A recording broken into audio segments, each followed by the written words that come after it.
Hello and welcome to the Speed Addiction. I had the privilege of reviewing a G82 M4 today. M4 Competition, it has 510 horsepower. Now, as everyone has been saying, and I feel the same way, the looks, the front grille on this car is very controversial. I've been looking at this grille for a few months on different cars and I am not sure if I like it or not. But one thing I'm sure about is on a darker coloured car, it actually looks okay. The 2021 G82 M4 Competition has a 0 to 62 miles per hour time of 3.9 seconds and a top speed of 180 miles per hour with the optional M driver's package. The previous generation 7-speed dual clutch transmission has been replaced by an 8-speed automatic. Its chassis feels significantly stiffer than the previous generations. Its suspension has also been totally updated with new aluminium wishbones with ball joints at the front.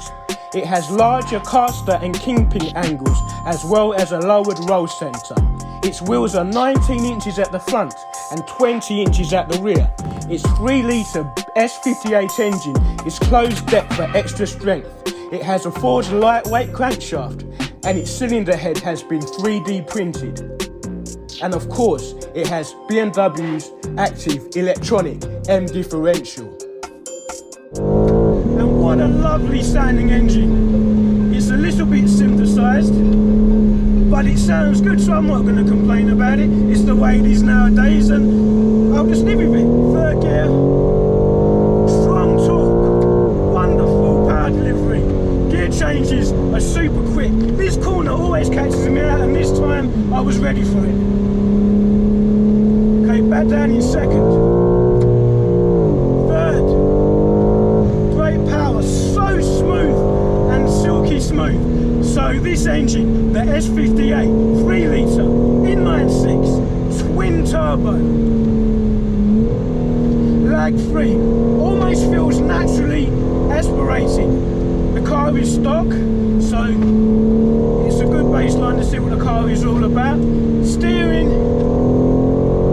is very direct.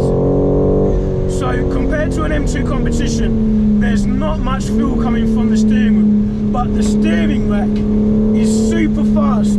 It has lightning quick responses. Okay, can really lean on the chassis here. On the chassis, really trust the chassis. This is a great front-wheel drive setup, so fast.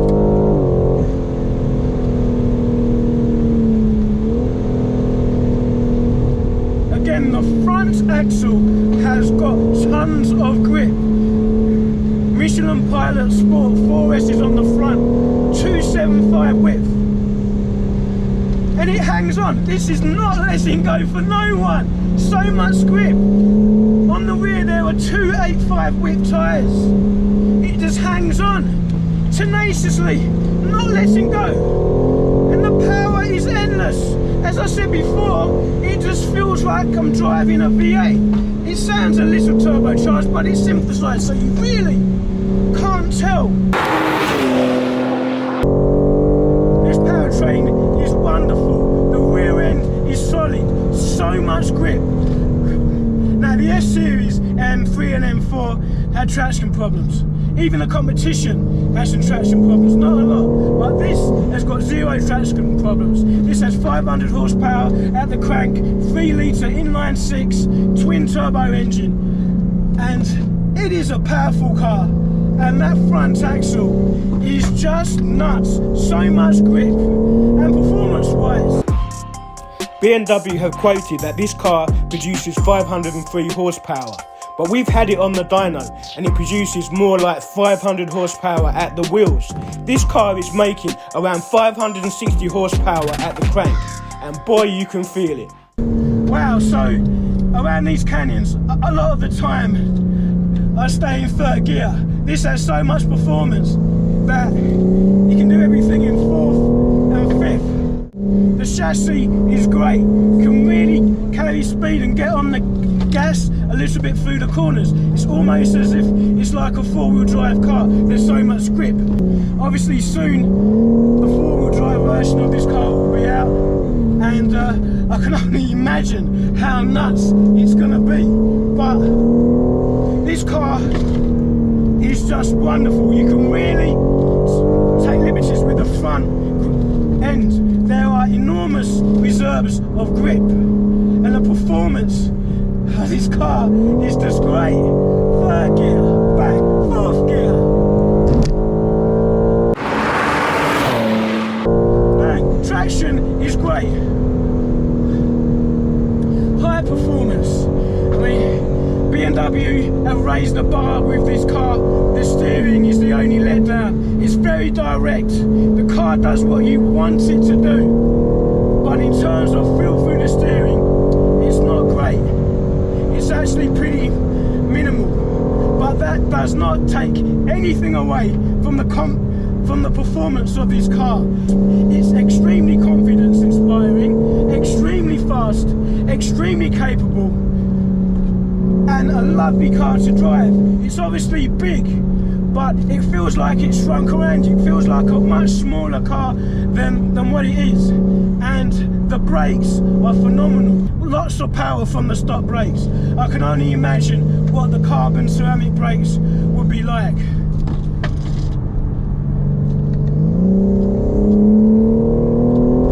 Lots of torque from low in the RPM range. Lots and lots of torque. Okay, not laggy. Now the only time it feels laggy is from a dig, but I think that's dialed into the tune to save traction. Does it feel turbocharged? Not really. It's so linear. It just feels like a big V8. A lot of the sound of the engine is synthesized. It's coming through the front speaker. But that doesn't detract from the fun. It actually sounds pretty good. And obviously BMW have been doing this since their F-Series cars, so I'm used to it, to be honest. This is a higher performance car. Very fast indeed. And it's just amazing how much speed you can carry through the corners. I'm going to say it over and over and over again because it's amazing. It really is. Whew. What a car. Yes, I recommend this car. This car is extremely capable, extremely fast. I can only imagine what this thing will go like with some downpipes, because the fuel system in a stock car is fantastic. I believe it has dual high pressure fuel pumps on this S58 as opposed to a single on the B58, and obviously the quality of the components inside, the pistons, the rods, the bearings are high quality, so this car is going to be extremely tunable. I heard one of the tuners say that they got nearly 700 to the wheels in an M4 competition with stock turbos. So I can only imagine how fast this lighter car is going to be. Now this car is not light. It weighs over 1,700 kilograms and it's larger. I believe it's the largest M4 to date. It does not feel like it behind the wheel. I was expecting brake fade. There's none. The tyres still feel great. This is a really good car. Extremely fast, extremely capable in the canyons. Just a great car. I'm really surprised at how much engineering BMW have put into this car. It is really a fantastic car, and I'm just stunned. It is great. It's fantastic. I don't think there's anything else for me to say. Guys, I hope you enjoyed the video. I hope you learned something from this video about this car. It really is fantastic. Smash that thumbs up button and press subscribe. And please stay tuned for more episodes of The Speed Addiction. See you soon. Wow, what a car.